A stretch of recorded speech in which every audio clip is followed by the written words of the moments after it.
Hi, everybody. Welcome back to the Lucabeth Lounge, the cozy space for everybody who loves Lucas and Elizabeth from When Calls the Heart. Today we have me, Jillian. And me, Blanca. Hi, everyone. And Div. Hi, guys. And Gina. Hi, everyone. Today's episode is entitled Lucas Bouchard, the Perfect Gentleman. So our last episode, we went through season 6 and we proved that Lucas is not a bad guy. So now in this episode, we're going through season 7 and just gushing about how wonderfully amazing this man is. So we're starting out with the season 7 Christmas movie, Home for Christmas. And I mean, this whole Christmas movie is just highlighting every good thing about Lucas, I feel like, in one little movie. And he puts on this whole Christmas festival for Hope Valley. He even makes paper lanterns for everyone to enjoy. What are some of our, is just like, we have to talk about this whole movie. So what are our favorite things about that Lucas does in this episode? Gina, you go first. Definitely one of my favorite parts is the whole lantern thing. And it was so sweet. Like, he went up to the kids and he involved them in making them, and Florence agreed to do it. You know, he knows how special the kids are to her, and he wants to create a friendship and a bond with her students. And, you know, when the whole Christmas festival he put on for the town, you know, he won Little Jack the teddy bear, and, you know, he kind of joins Elizabeth and Little Jack reading the book. And just the whole celebration that he put on that day, and including the part in the saloon, like the Christmas, you know, dinner. I just thought it was so nice of him. I mean, he's such a giving guy. That must have took a lot of work for him to do. And he just does things to make everyone happy. Like, that's just the premise of who he is. I agree, Gina. In fact, I had written down something similar to what you've said, because what I loved about Lucas in this episode is that he gives without expecting to receive in return. And we learn later in the episode that part of the reason why he loves Christmas is that spirit of communion, of, you know, people coming together. And even though at the beginning of the episode he does not feel part of that community yet, I think, nevertheless, he works very hard to offer the town a Christmas celebration that really brings people together. And I think that says a lot about his selflessness and the kind of person he is. There are just so many good nuggets in this movie. Like, I feel like the whole thing is really kind of based on what Lucas is doing for the town. Everything is based off of what he's doing for the town. He put on this whole festival for Hope Valley at his own expense. Yeah. He's feeding people. I mean, like, the whole hotel is full, it's packed. And then there's these little, like, things thrown in there where people are like, oh, leave it to Lucas to run out of food. Like, I think Nathan says that. And it's like, it's not like he just didn't plan for this properly. Like, he's throwing this festival and everybody wanted to come. So it's not something bad about Lucas. It's something great about Lucas. And then some people are still throwing these, like, he's a bad guy. Oh, leave it to Lucas. I don't know. And then the fact that he's so appreciative of the whole town coming together and throwing this potluck when he runs out of food. I just love Hope Valley Christmases. And I really, really, really hope that we see another one this year, because we need to see Christmas Lucas again. He is so wonderful. He is. He's so wonderful. Also, the fact that he makes paper lanterns with the kids is also, I think he just really genuinely wants to make paper lanterns for the town with the kids. He's not being, like, skeezy about it. Like, I'm going to go, I don't know, hang out with these kids because I know it'll impress Elizabeth. Like, I think he really just genuinely wants to do it. Yeah, I think he wanted the children to live what he lived as a child. Yeah. Yeah. That's kind of the reason for it. Yeah. Yeah. And going back to what we were talking about, or what I was talking about, going on about, in the last podcast episode, he interacts with pretty much everyone in town, right? In the Christmas episode, like I mentioned, Nathan interacts with like 4 people in this episode. Elizabeth, Allie, the superintendent, and we're gonna give him Ned because he was sitting next to him during the dinner. But Lucas interacts with everybody. We've got his scenes with Elizabeth. At the beginning, he interacts with Lee and Rosemary. And, by that stand. Yeah, by that sausage stand. And then Henry comes, and then Bill is there. And then later, Faith is sitting at the table.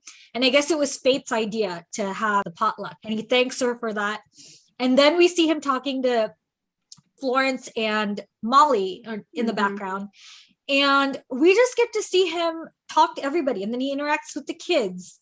And then I told you about Jesse and Clara. And I just love that he's so integrated with, and then Carson, everybody in town. That is what the leading man is supposed to do. He's supposed to build rapport, relationships. So anyway, when he's talking at the table, there are several moments that I really like. He says, first of all, the stew was delicious or whatever. And that came from Elizabeth's house, which is it was like a whole theme through the first however many seasons that Elizabeth was a terrible cook. So now she makes this stew and Lucas is the one that's like, the stew was amazing. And it's like, okay, match made in heaven. And then a little bit later, like he's talking to Florence and Molly, and then he sees Elizabeth and he's like, okay, I'm gonna go talk to Elizabeth over here. And he like squeezes Molly's shoulder. It's just like he just has a really good bond with everybody. And then of course he's gonna go talk to Elizabeth and then the way that she's like, hi. And then we see Lucas and Elizabeth have multiple deep, long conversations about his family, about her family. And some people still say that Lucas and Elizabeth don't talk about anything except for Nathan. And I'm like, they hardly ever talk about Nathan until like the very end of season 8. They talk about her family, his family, like they talk about her background in Hamilton later on. Like they have a lot of really deep, long conversations. We learn a lot about his childhood in this episode.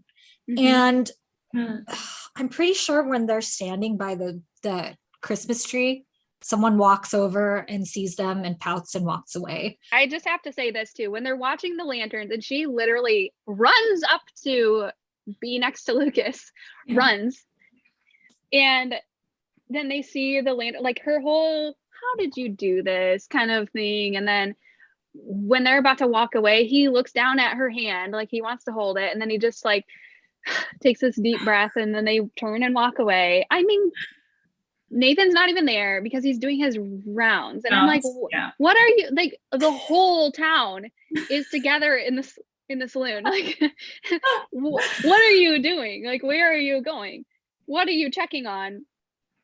I just think it's interesting that the writers didn't write him into that scene. Like, they wrote it so that he was gone doing his rounds when the whole town was together. Okay, so moving to season 7, episode 1, after the Christmas movie, because that's kind of how they counted on something. A moving picture. We're just gonna say the title. There are just so many things that Lucas does that prove that he is such a great guy. In this episode, he paints a sign for the library. He gets more books for the library. He does all these wonderful things. Elizabeth opens up to Lucas about wanting to be a writer, and he offers to read her book and offer her feedback. It's like the jump start of this really very important storyline, because I feel like this is when Elizabeth kind of starts to really fall in love with Lucas, when they're like writing her book together, kind of. It's one of those things that, like, if you put yourself in her shoes again, her sharing her writing with him is a really vulnerable thing. And she's not sharing her writing with Nathan, she's sharing her writing with Lucas. Also, she was about to say no, but then he flashes dimples at her. And then she was like, okay, I'll think about it. She can't say no to the dimples. So then we go to the movie night in the saloon, which Lucas graciously hosts. I mean, Lee pays for it, but it's held in the saloon. And then at the end, everybody has so much fun. And Lucas is like, hey, how about we do this once a month? And everybody's like, yeah. So cute. She goes over and he's ready to apologize. He does apologize. And she's like, actually, you were right. And then he is like kind of bashful. Yeah. And he's like, I'm sorry. Can you repeat that? It is just so cute. Like, I just love their dynamic. And I love, these are all glimpses of like what their relationship is going to be like. Yeah. He's challenging her when she needs it. Mm-hmm. She needs somebody who's going to challenge her. She doesn't need somebody who she has to save. She needs somebody who is going to challenge her. And it is hard, like when you share something like that, like your writing or your art or something that's kind of a vulnerable thing to share. And then they give you feedback that's not necessarily like, yeah, this is great. It's hard to take it. So then we're moving into the next episode, The Heart of a Father. Elizabeth thanks Lucas for his help with her novel. And he says, it's all you. He's not taking any credit for it. He's just being supportive and encouraging. And then Lucas and Bill throw a barbecue for the town, which is, I mean, it's just one of those, they're just coming together. Again, they have a relationship with each other. They are friends. They have a common problem that they're trying to solve. And they, at their own expense, throw this barbecue for the town, which is just generous, right? Mm-hmm. Mm-hmm. Yeah. And then Lucas tells Nathan that Archie is really struggling, which I feel like is significant because Lucas is really kind of looking out for Nathan, and I mean, he could just be like, well, whatever, it's Nathan's dad and he's struggling. But like, again, Lucas reads people and he understands, he's been around people like this before. He understands when people are struggling, and he wants Nathan to know that his dad is struggling with things that Lucas has seen before. And I feel like that's really kind of him to tell Nathan so that Nathan can do something about it.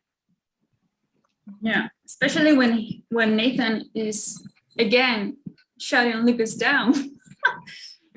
You know, and he's just genuinely trying to help, and Nathan is so rude to him. And he's rude here, but he's already been rude previously. Yeah, he sees them talking and he's like, what does he say? Birds of a feather? Or Yeah, something? Two birds of a feather. Birds of a feather.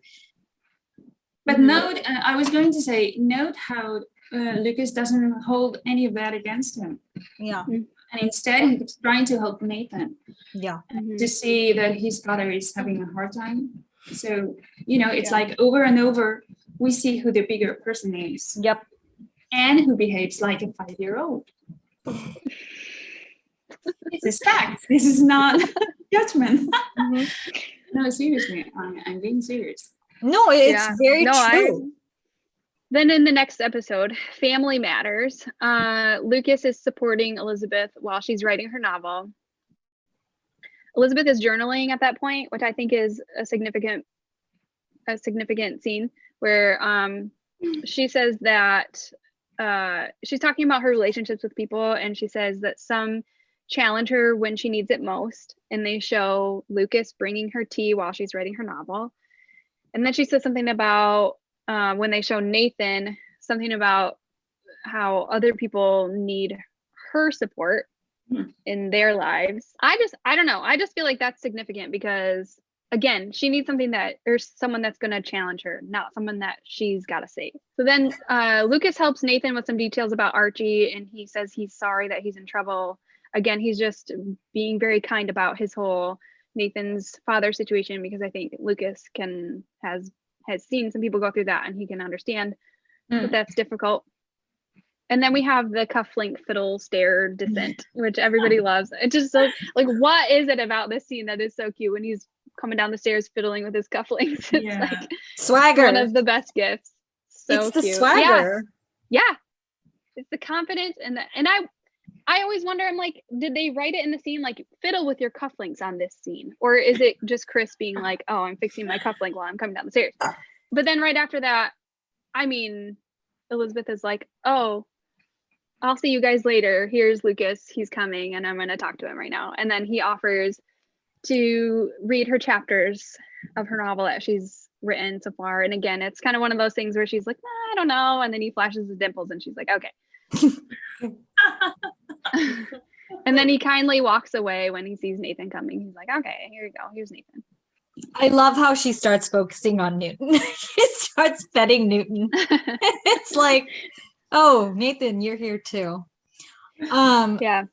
I just, at this point, like, I wasn't 100% sure on the end game. I became completely sure in the next episode.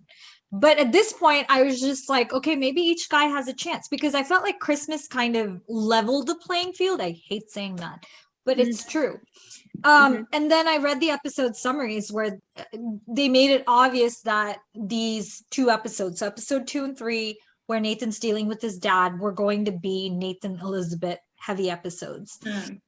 But I saw nothing romantic about any of the scenes. Like, I was just like, this is kind of sad. If it's supposed to be romantic, it's not there, because Lucas just kind of steals the show. Lucas comes in and their scenes, even though the focus is supposed to be on Archie and Elizabeth and Allie, what I'm seeing is Lucas being there for, not being there for Nathan, but being supportive of Nathan. Yeah. I'm seeing Lucas being supportive of Elizabeth.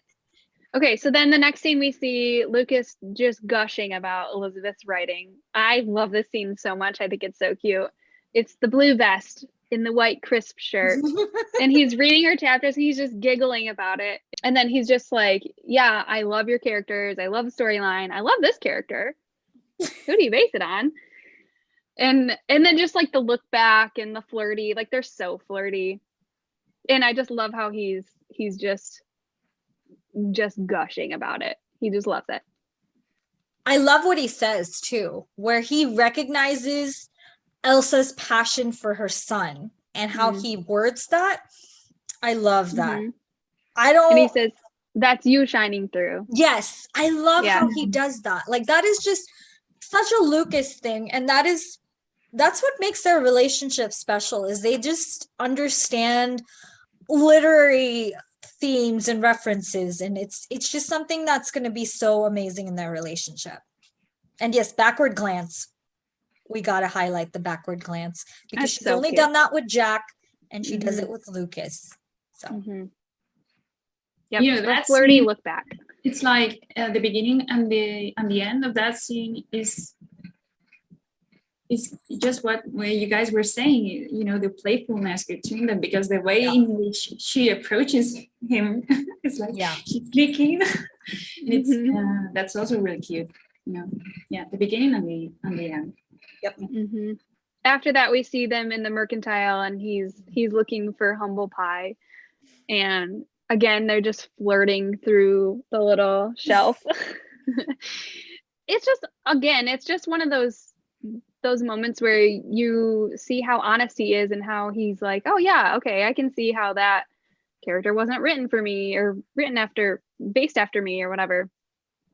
And I also love how he greets Elizabeth and then also gets down to Jack's level and says, well, hello, little guy. It was cute how like he comes and talks to her first, and then he goes around to the other side and he's like just looking at the shelf, and she's like, what are you looking for? Humble pie. Like, he knows that she's gonna talk to him again through the shelf. Sure. And that playfulness, that is a Lucas and Elizabeth thing, where they just like it's so natural and so like give and take, and Exactly. I just love it. Like, this relationship, you guys. What? It's like a tennis game or whatever game you play with the ball, right? It like, really is. It's such a healthy relationship. Yeah. And they're not even together yet, but you get like this preview of when one of them is wrong, the other one's willing to apologize, empathize, put themselves in this other person's shoes and apologize. They are able to be flirty with each other, playful with each other. They can talk about anything.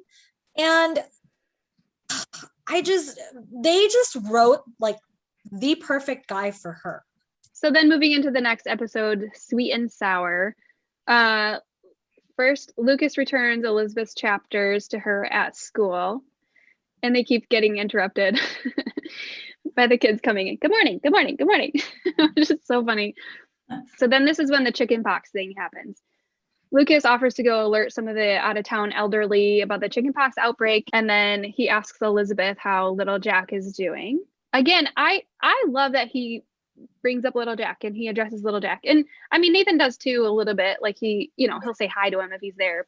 And then when Elizabeth says there's nothing like unconditional love because she's just gonna go cuddle with her son the whole time she's off, he says you deserve nothing less. I really loved when he asked about how little Jack is doing. He was very concerned about him. I think when you're younger, you're more vulnerable to chickenpox. So he's like, oh, how's little Jack doing? And I thought that was so cute. He always cares about little Jack. It's interesting that they have Lucas ask about little Jack and not Nathan.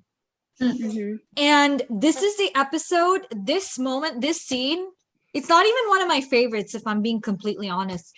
But this is when I was 100% sold that this was our end game, because that is the most profound thing either man has said to her. And what makes it, and I'm not talking about rash I love yous, but we know Lucas is falling in love with Elizabeth, right? We're starting to see this. And when he says you deserve nothing less, he's basically saying he would love her completely. He would love her unconditionally. Yeah. And so this is a big deal. This is when there's like a separation between the two men. I wanted to comment on something earlier. When when Lucas offers to go with Nathan, heard the word about chickenpox, because I am sure many viewers, just like Nathan, thought that Lucas only offered to help to win Elizabeth's favor, to look good because she was there. That, I don't know, but that's not getting the character at all. It's not like he's only generous when Elizabeth is there to see it. And at this point, we've seen his concern for people many times. Yeah, that's very true. Right, and I think that the nice things he does for her are not because he wants her to fall in love with him, but it's not like he has some secret agenda based on his wealth and his contacts to get the girl, as some people seem to think. Yeah. But those people are, to me, 100% wrong, because the way I see it, it's in his nature to help good people, and Elizabeth being one of them. But not only Elizabeth, and I'm sure he would have done his best to help Elizabeth have her book published, even if Jack were still alive. I don't know what you guys think about this, but that's what it's unselfish love. That's what it is. Yeah. It's unconditional love. It's unconditional love. It's unselfish, where we're going to get to this, I think, pretty soon, according to the outline at least. But no expectations. This is about, I love you, so I want to do this for you.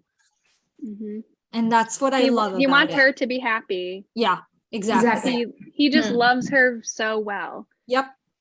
In the next scene, Lucas Lee all of his ice from the saloon to help Rosemary with her fever. Again, it's just so generous. Like if he gets rid of all of his ice, I mean, he's a saloon owner. He has a bar. He's got to have a lot of ice. And he's take all my ice. Gina, you had something to say about this scene too, right? Yeah, just to kind of repeat what you said, he gave all his ice for Rosemary for her fever, and he thinks about he has priorities. There's something more important than just me, giving the ice to my customers. It's about someone who's sick. And then Lucas is unhappy with the way that Henry ran other companies into bankruptcy and calls it borderline unethical. Which, okay, so Lucas is a really great businessman, right? Which sometimes takes a little bit of boldness and whatever, but he's not willing to cross the line of unethical. I just think that's another really great character of his. He's a great businessman, but he wants to do it honestly. Yeah, he has boundaries. So then moving into the next episode, An Unexpected Gift. Lucas runs into Elizabeth and little Jack.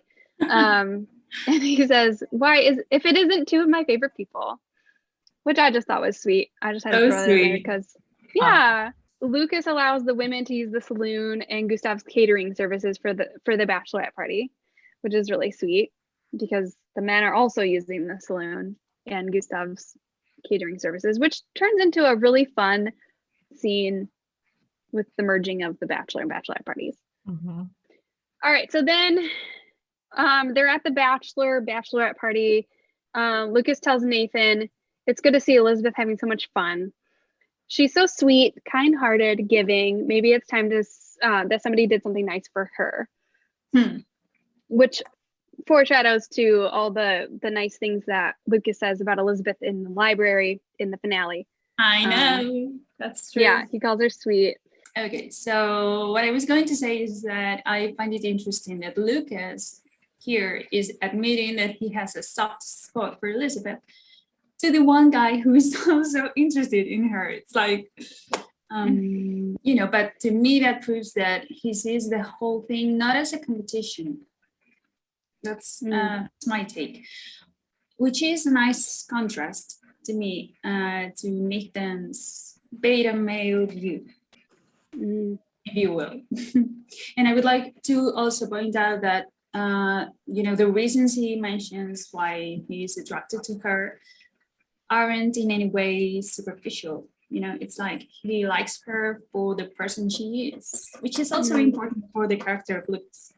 And I wanted to point that out. So then Lucas teaches Elizabeth a dart trick, which is just cute. I mean, I had to throw it in there because it's so cute. They're just having fun together. And I mean, when's the last time we saw Elizabeth really have a lot of fun? I feel like it's been a while. I mean, there's like moments here and there, but this is like she's at a party and she's having fun, playing darts with a handsome man. And then there's the whole like the part where she like throws it backward and it lands in Nathan's beer.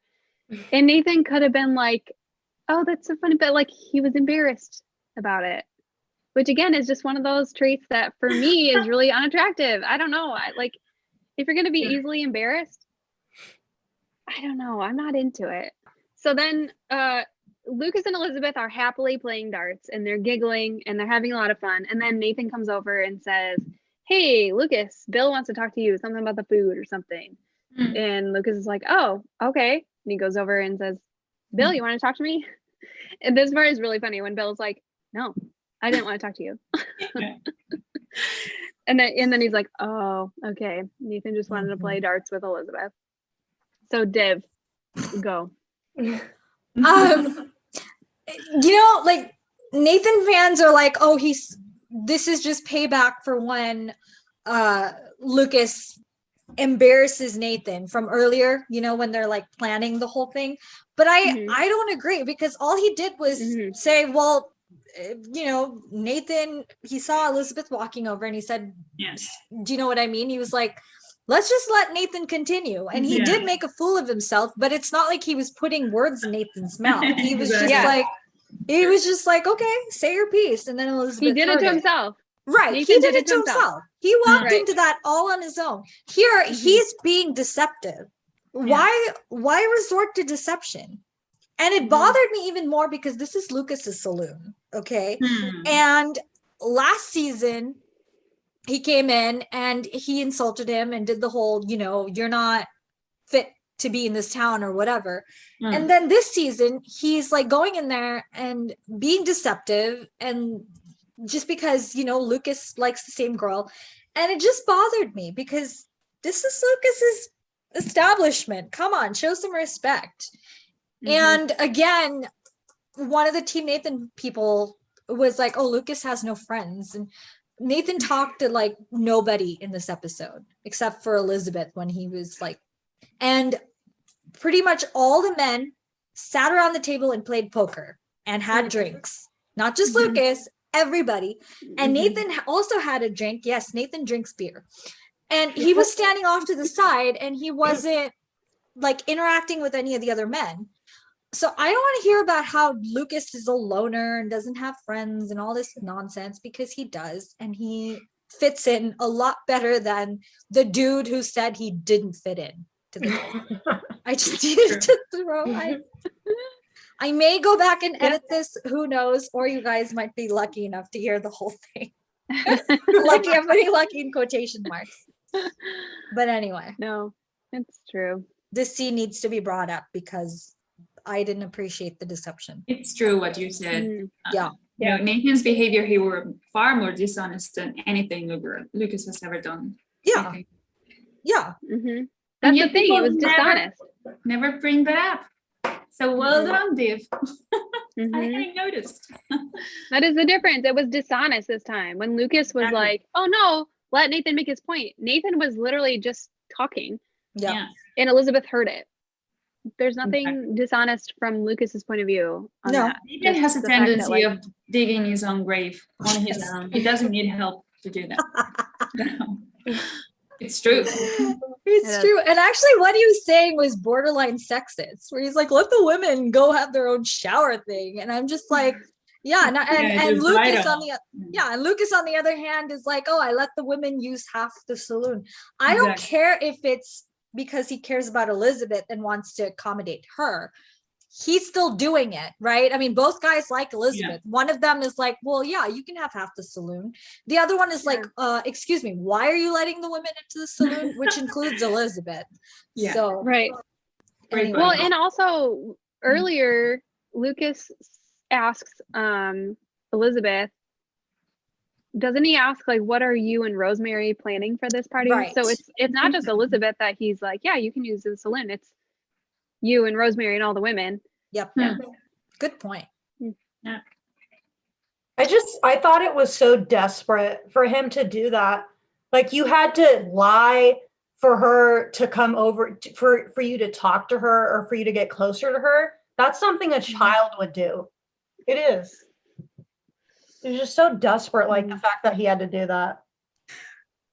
Yeah. It all boils down to Nathan's emotional age. Yeah.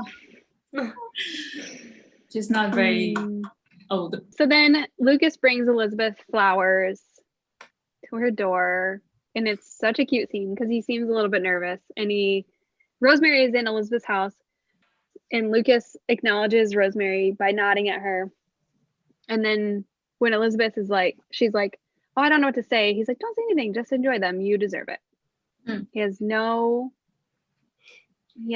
asking for nothing back. He just wants her to have these flowers and to enjoy them. Just the fact that he wasn't expecting anything in return for the flowers. He didn't want recognition. And we saw him and Elizabeth in that scene, but we didn't see Nathan. We didn't see when Nathan gave her the flowers. We just saw him walking past Lucas. They could have easily shown, her reaction to Nathan, but they chose not to. And it just, later the next day, I think Nathan was kind of like pushing for recognition. Like, did you get the flowers type thing? Like, oh, did you like them? And so it's just, you could tell the difference between the two men was just night and day. In the next episode, in perfect unity, Claire and Jess's wedding, Lucas brings Elizabeth's jacket over to her after Claire and Jesse's rehearsal dinner, which I just think is so cute. She doesn't ask for her jacket. He just instinctively brings it to her. They're not dating yet. He just brings her jacket. And then he asks, how was the rehearsal dinner? And she's like, it was perfect. And he's like, that's what I like to hear. I just think, like, the fact that the rehearsal dinner was perfect for Clara and Jesse, and he's like, great, that's what I like to hear. The fact that he's invested in it and then also brings her jacket. I love that scene. Did you know there was foreshadowing in that scene? Oh yeah. Let's pull out the whole, they didn't know who was going to end up with Elizabeth and it went into season 8, whatever. I don't care. This particular scene, I mean, you'd have to be in serious denial not to at least consider it. Lee helps Rosemary with her jacket. Jessie has Clara's, and then we don't actually get to see her put it on, but when the camera pans away and then comes back to her, you know that Jessie helped her with her jacket. And then Lucas helps Elizabeth with her jacket. So in a manner of speaking, you have to wonder, is it the established couple, Lee and Rosemary, the about to be married couple, Jessie and Clara, and then the future couple, Lucas and Elizabeth? And I just wanted to comment about how Lucas offered the saloon for Jessie and Clara. And it was, obviously last minute, but he accommodated them as best he could. And it turned out to be a really great surprise for them. It was a great wedding. And, Jessie was also someone who was skeptical of Lucas at first, but he made it a thing to go out of his way to help Jessie and help Clara. And he's just not going to dwell on, how he first judged him and things like that. So yeah, he just forgives and moves on. Okay, so then Lucas buys more books for the library. So he's in there unwrapping them. And Elizabeth comes in with some books to return. And he offers to put her books away for her. And she's like, oh, okay, thanks. And she steps toward him and he grabs them. And they're like this close to each other. And she's like, like, I think this is another, like, there are a couple times where I feel like Lucas has no idea what he's doing to Elizabeth. And she's just like loses her breath. I mean, it's just one of those things where she cannot deny the chemistry. And then she can't find the door handle. She's like backing away and she's like, okay, well, I guess I'll just see you at the wedding. She can't find the door handle. I love that scene too. It's one of my favorites. Eva Bourne nicknamed that scene Spicy. Yeah. And it was so brief, but it was so charged. And I love that scene. I was like, oh my gosh, that he affects her so much. And then I feel like the office scene in season 8 like stepped it up even more. Yeah. Steamy. So we went from spicy to steamy. Yeah. Which is what Hallmark likes to call the other one. Yeah. Yeah. Hallmark themselves called it steamy. All right, then we're moving into the next episode, Heart of a Writer, which could be a whole podcast episode on its own, and it probably will be in the future. So we'll try to consolidate. But just going based on our theme for today, Lucas buys tickets to the book reading for Elizabeth. He doesn't pressure her to say yes. He gives her time to think about it. And then when she says yes, he says he would be happy to escort her in whatever way makes her feel comfortable. So he's not saying, no, this isn't a date, but he's also not saying, yes, this is a date. He's just saying, whatever makes you feel comfortable. And she's like, all right, let's go. And then they go to Union City. I don't even know where to start on this. I know. That's what I'm thinking. It's just I would like to, if you allow me, it's okay? Yes. Yes. I would like to briefly address his motivation for taking her to that literary event out of town, because he explains it when they stop to eat, and he says he really thought she would enjoy it, right? Yep. So it's clear that if he sees an opportunity to make her happy, he'll act on it. And I love that about him. It's like he's not following a plan to sweep her off her feet by taking her away from Hope Valley, like some people say, and buying her with luxury or whatever. Because I feel that even if he had no money, he would still try to make her happy. Only we would see him doing that in a different way. But that doesn't mean, and I want to discuss this with you guys, that doesn't mean that his money should be considered a fault a face. Mm-hmm. You know, as many people, even within our fan base, even Team Lucas fans, Mm-hmm. have said something like, even though he's rich, he's a good-hearted man, or he's selfless or whatever. And I'm like, having money is not incompatible with being a good person. Right. Just like being penniless Mhm. is not a synonym for having a good heart, you know? Yeah, I totally agree. There's nothing wrong with having money. He works for his money. He's a good businessman. He's proven that time and time again. There's nothing wrong with that. There's nothing wrong with doing nice things for people. There's nothing wrong with buying things for people. He's not buying her love. He's doing something that he knows that she would enjoy doing. Exactly.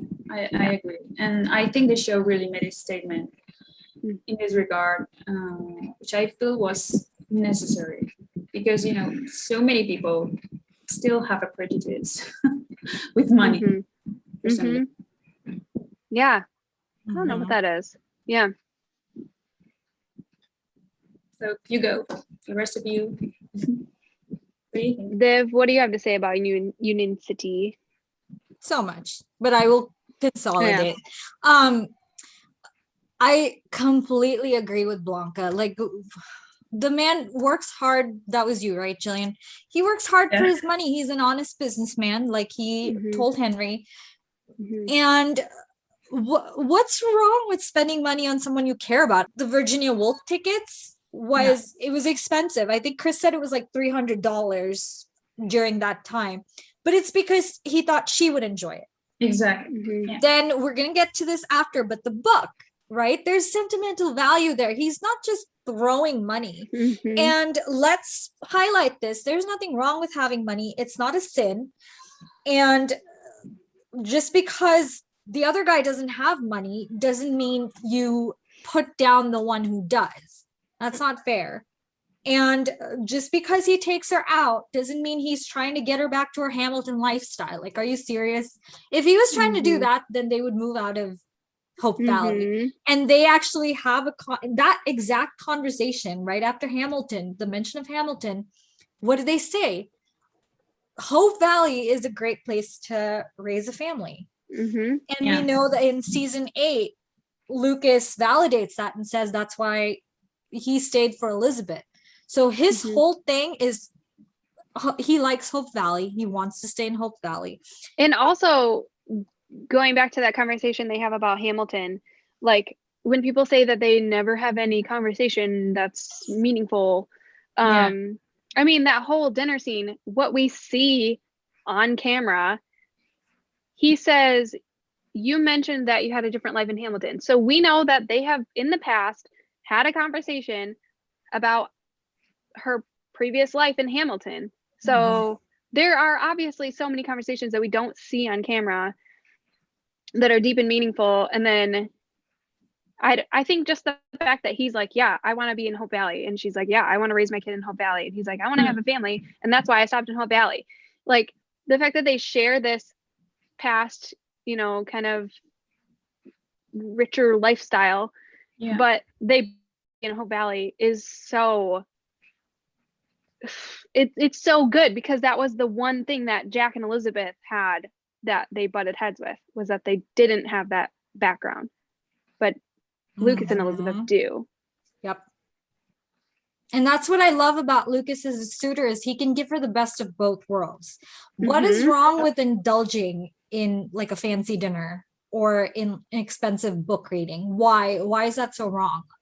We all do it, right? Sometimes we like to do nice things. It doesn't define who we are forever. It doesn't mean we're shunning our present lives. It's just a thing that you're doing. And the fact that they have that similar background is helpful, because they understand each other on a deeper level, you know, psychologically speaking. And outside of even the similar backgrounds, they're just kindred spirits.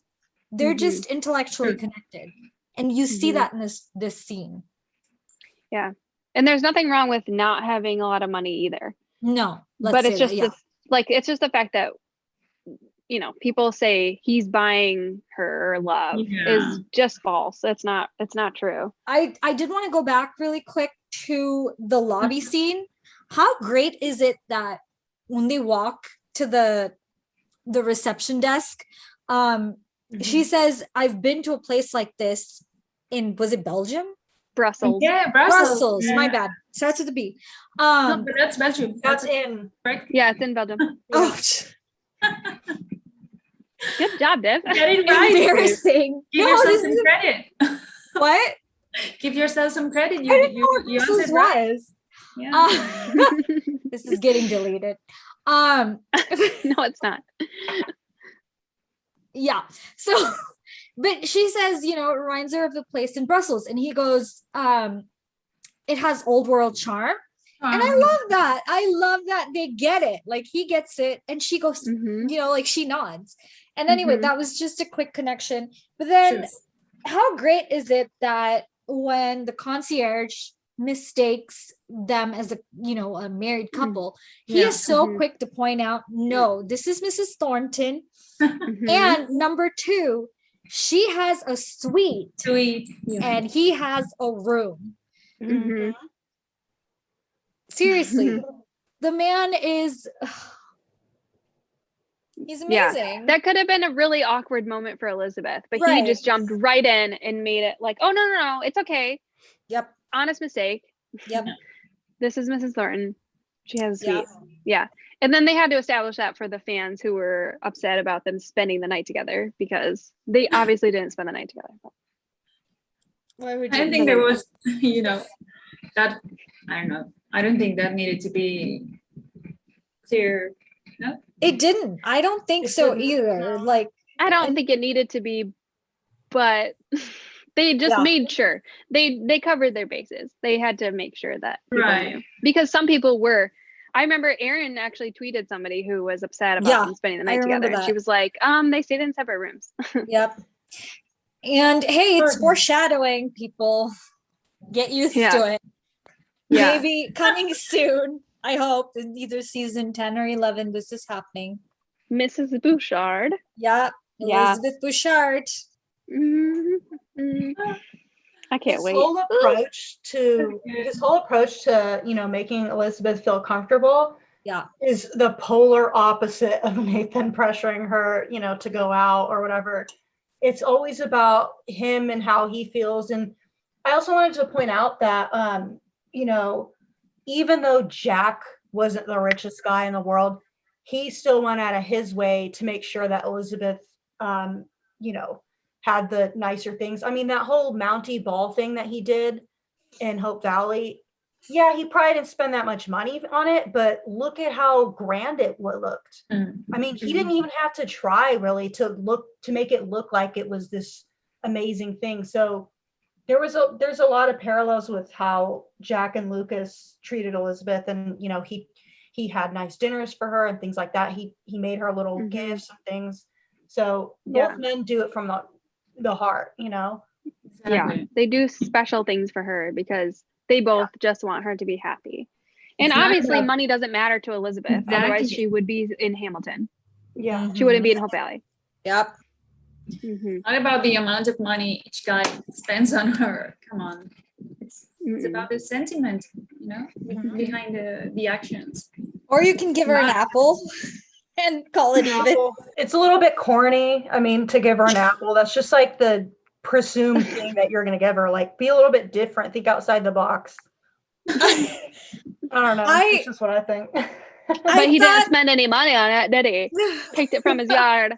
From Emily's. With his own hands. Emily mentions the apples in like the previous episode or 2 episodes before that.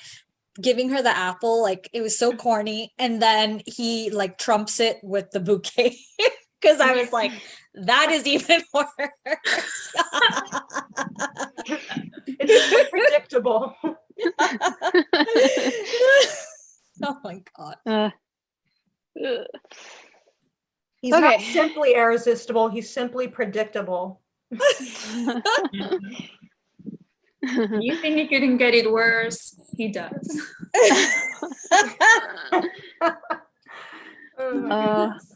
was I doing this thing where I would mention if I see Nathan watching Lucas and Elizabeth, because this is where I say he goes fishing, he comes back, and he stops, Yeah. and he has this look on his face, and Lucas and Elizabeth are talking, and I'm pretty sure that qualifies as watching them from afar. He really stares Yeah. at them for a significant amount of time.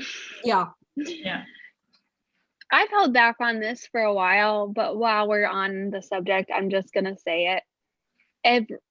Nathan is so pouty. Like, he is just always pouting. He's always pouting, and I, as a mom of 3 kids, cannot handle the pouting. I just can't. Like, Yeah. oh, that really gets me. I just don't like that. I was going to say that many people have accused Lucas of being manipulative, right? Yeah. With Elizabeth, and I'm like, what? I mean, the one guy who makes her feel guilty Yeah. Yeah. because of his, I don't know, lack of decision or Yeah. lack Mhm. of whatever. Yeah. It's Nathan, not Lucas. Oh, that- going back to Lucas being our thoughtful, sweet gentleman. How cute is it that for the picnic, he actually, so he brings all this food, you know, the Yeah. kitchen packs it. He brings a freaking vase with flowers. I'm just like, that is, he Right. thought of everything. Like, he I is know. just, oh, so cute. Every time they have a picnic, he brings a vase He of brings flowers. flowers. It's like, Yeah. come on, that's so above and beyond. I think Like, I didn't God. notice that he had Yeah. flowers here until you, Jillian, pointed that out on Uh-huh. on Instagram. Yeah. And I It's was so like, cute. there are flowers there. Yeah, It's true. there are. Oh. It's a little vase of flowers. Like, you could just imagine, like, you didn't see him pull things out of the picnic basket, but like, he just pulls out the vase and puts the flowers in it, or like, I don't, like, it's just so cute. It's so cute. So sweet. Yeah. Afterwards, this is actually in the next episode when Elizabeth is journaling, and she says, she's talking about the Union City trip, and she's literally like petting her neck, like thinking about it. And then she's like, she says the words, he's always a perfect gentleman. Always a perfect gentleman. We did this and this and this. So there you go. There's our theme for the episode. Boom. We did it. We proved it. But And she anyway, calls- going into the... Oh, what? no, I was just going to say, she describes that trip in one word. Perfect. Perfect. How do you beat that? How does any other Mhm. guy beat that? It was perfect. Mm-mm. I mean, no. Yeah, there's no competition. There's no competition. Anyway, okay. Going into the next episode, Into the Woods. I hate this episode. I'm just gonna be honest. Yeah. I don't like watching this episode. Yeah. I think it's so uncomfortable most of the way through. Okay, Yep. let's start from the beginning. Okay. First of all, Hickam isn't getting paid by Henry. So Lucas starts him a tab at the saloon. Generous, kind, very nice, thoughtful. Lucas is a perfect gentleman. And then Lucas gives Elizabeth a leather-bound signed copy of Virginia Woolf's book when she comes to give him cookies after the Union City date as a thank you.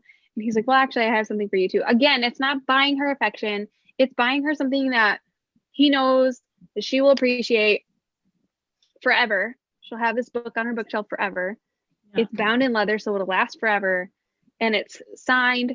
Also, I have to say this. Sorry if I'm getting too wordy, but the fact that he went to get Virginia Woolf's autograph when he was getting snacks at the reading. Come on, a guy that gets snacks is just, that's endgame right there. If nothing else proves it. Give me the snacks. Yeah. Anyway. You know what I love is now that they're together, that book becomes even more special to her. It's not just her friend Lucas who gave her that book. It's gonna be, Oh, if I this hadn't thought show about that. continues for more and more seasons, that's gonna be her husband who gave it to her during right after their perfect trip. And Mhm. come on, our girl is going to admit that trip meant more to her than she was letting on initially. She is gonna say, It Yeah. was perfect. yeah. I wonder if in season 9 she'll talk about like when she. I wonder if she's gonna say like when she started falling in love with Lucas. I hope. That'd be really good because everybody has different opinions on when she fell in Yeah. love with Lucas. So it'd be really nice to like know. Yeah. Because I have no answer on that. Like No. I can't figure it out. I'm like, I think it was gradual. I don't think it was That's like this Mhm. minute, One moment. when Yeah. this moment that Mhm. she fell in love with him. It was gradual. Yeah. Yeah. I don't really Yeah. know exactly when. I don't know either. I feel like we know when he fell in love with her, but not her. Like Div said, it was gradual. Mhm. Hmm. Gina, when do you think that he fell in love with her? I actually think it was like a parallel to Jack. When Elizabeth, in season 1, when she was like trying to prove Jack, like, oh, I'm a good teacher, I'm enthusiastic, and she got up on the table, and then he gave her this look. I think that's when Jack fell in love with her. And in season 7? I'm a little bit mixed up. When Div will know. the whole card trick thing. 6. That was season 6. Yeah, season 6. Mhm. Okay, so the card trick thing where she's like, oh, you shouldn't have, told Allie about this card trick, and she's gambling Mhm. now. And when she Mhm. walks away and he gives her that smile, Mhm. that was it, in my opinion. Yeah. When he Yeah. fell in love with her. Well, and then in Union City, if we're going back to Union City, he said, I always had faith that I would know the right woman for me when I met her. So Yeah. And he knew. maybe he didn't fall in love with her when he met her, but maybe he knew from the time that they met Yeah, that he knew she that was the right one. woman. Yep. And then I think I would agree with you. I think there are, debatable moments, but I think I would agree with you on that one. Lucas lets Elizabeth borrow his binoculars for her field trip, which is just a sweet little gesture.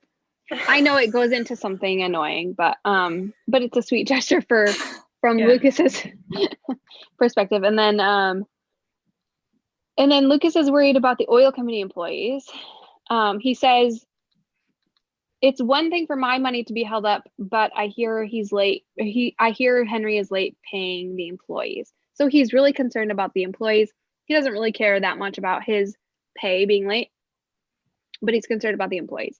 And then after that, even though Henry is kind of the instigator of this whole, like, the employees aren't being paid, he still doesn't want Henry to end up in jail. So there's like it's like a double whammy where he's such a good guy, he's worried about the employees, and then he's also worried about Henry, who is the one that's not paying his employees. I mean, can you get any better than that? I don't know. Then Lucas goes to help go find Lee and Jesse, among many other people. But then when they find them, Lee is hurt and unconscious, and Lucas is the one that goes to Elizabeth's door to tell her that Lee has been injured and they don't know if he's gonna make it. And first of all, I think the writing of Lucas being the one to go tell Elizabeth is significant. And then also when Elizabeth opens the door, he like doesn't know how to say it because he knows, like, he's upset about it, but also he knows that Elizabeth is gonna be upset about it. Yeah. So then going into the next episode, new possibilities. Lucas and many, many others sat at the cafe waiting for news on Lee all night long. And Elizabeth comes in and asks for any news. And I think it's Florence that says, I can't believe this happened. And Lucas is like, neither can I. And she like touches Florence's back and she's like, I know. And I kind of feel like, I don't know, she's sitting right next. Did you guys feel like this? Florence and Lucas are sitting right next to each other. She's like, I can't believe this happened. He's like, neither can I. And then Elizabeth like rubs Florence's back. And I feel like it's in a way her being like, I know, to both of them. I mean, I don't know. I wish she could have been like, I know, to Lucas too, but obviously that would have been too obvious. But Yeah. it was just sweet that he's concerned enough to stay up all night and everybody, the whole town. That's just one of the things that's when calls the heart is Sure. So Hope Valley. I just love it. Yeah. Lucas then sends Elizabeth's chapters to his mother. And she's kind of upset about it because he didn't ask permission. And then he realized it wasn't a good idea, although Elizabeth says that his heart was in the right place. And he apologizes for sending them without permission. But Helen wants to send the chapters to a publisher, which is a dream that we have seen Elizabeth have since season 3, at least. Yeah, since season 3. After that, Lucas is waiting to sign the subpoena against Henry until the last minute because Elizabeth believes in Henry and Lucas trusts her judgment. Because Lucas is like, I mean, he's in a situation business-wise where he can't really keep going the way that it's going. But he also doesn't want to throw Henry under the bus, especially because he trusts Elizabeth's judgment and she believes in Henry. So then, Lucas and Elizabeth make amends. Everything is fine. She can't be mad at him for too long. And when she goes to Lucas to say yes to the publisher, Lucas is so excited. I just think it's the cutest thing. He's like, yes, oh, this is such a good idea. You're not going to regret it. It's so cute. And I think that he's excited about the possibility of seeing her dream come true. Because, I don't know, but my feeling is that he would get invested in that. As I said earlier, even though Jack was still alive, I think he would have tried to help her with that because, I'm guessing that they would have gotten along, even if she was married to Jack still. Yeah, they would have become fond of each other, right? So yeah, I'm guessing that he would have tried to help her with the book, obviously in a different way because he probably wouldn't allow himself to fall in love with her. Yeah, obviously, but yeah, it's just the kind of person he is. He tries to help others. Yep. And he's excited for other people's accomplishments. So then in the final episode of season 7, Lucas comes to tell Elizabeth that the publisher wants to speak with her, which is just so cute. The knock on the door, the amount of times that she opens the door and Lucas is there. I know. And it's always just so cute. Your guy is forever at her door. And he never enters her house. I know, he never goes in. And then the way he grabs her coat and he's like, shall we? It's just so cute. And then he goes with her to the mercantile to place the call. And for some reason, I just think it's so cute that he is the one to give Fiona the number to call. I don't know why I think that's so cute, but she's like, oh, do you want me to place a call? He's like, yeah, here you go. It's for Elizabeth, but it's just so cute. And then the way he talks her through her nerves and says, close your eyes, take a deep breath, which is another parallel to Jack in season 1. Yep. When Jack sits her down and says, take a deep breath. Yeah. In the way that he takes a breath with her. And they're both sharing in this excitement. Like he's just as excited for her as she is about her dream coming true. Yeah. And he's just so supportive. Again, he's not doing it to like impress her or anything. He is genuinely excited to share in this moment and to just be like, you're getting published. And then she thanks him for his encouragement, but he's like, did I write those chapters? He takes no credit.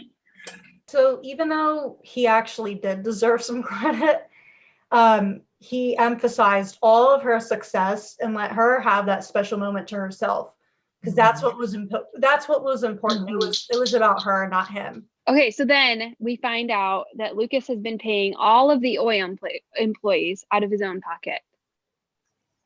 Come on. Like, who does that? That is the most generous thing. Like, he's worried about his employees. They're not getting paid from Henry, so he's paying them out of his own pocket.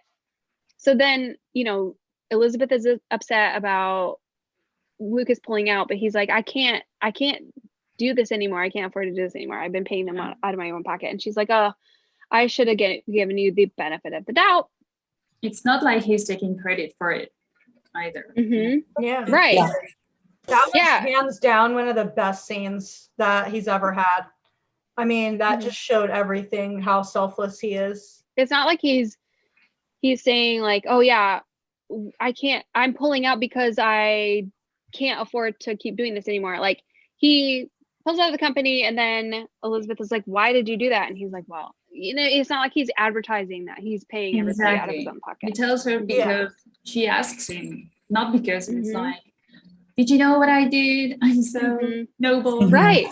Right. That's Exactly. not good.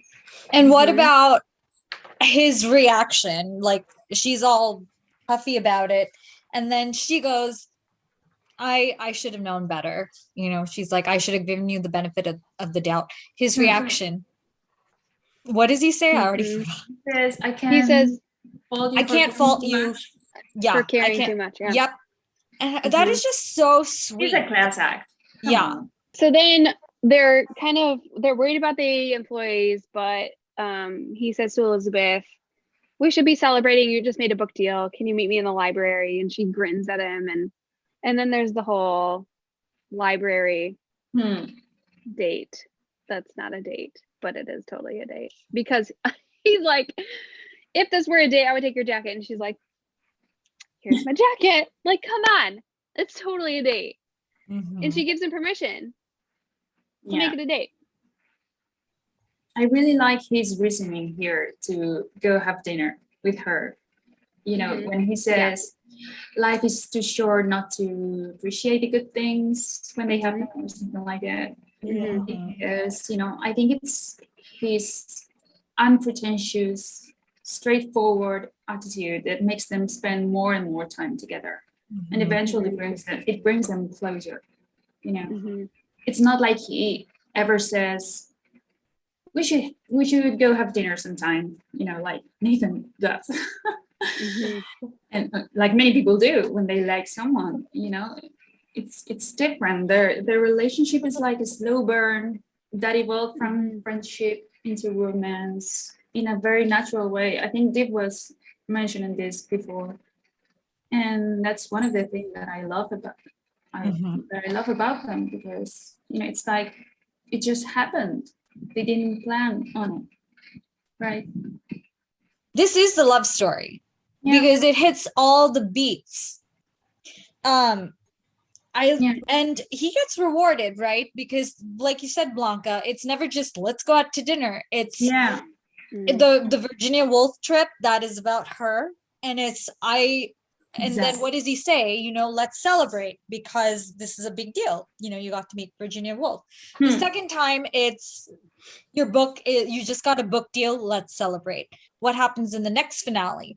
She gets the book deal. She has the galley copy, and this time she plans the trip or the date for him, which I just really love because it's this relationship just kind of keeps progressing so beautifully, so organically. I love it. And with him, I think the question for him, it's never, how could I make this woman fall in love with me? It's never that. Rather than, how could I make this woman happy or happier? Yes. Well said. Yes. Yeah. Beautifully said. Yeah. He loves her. I think so that defines Lucas.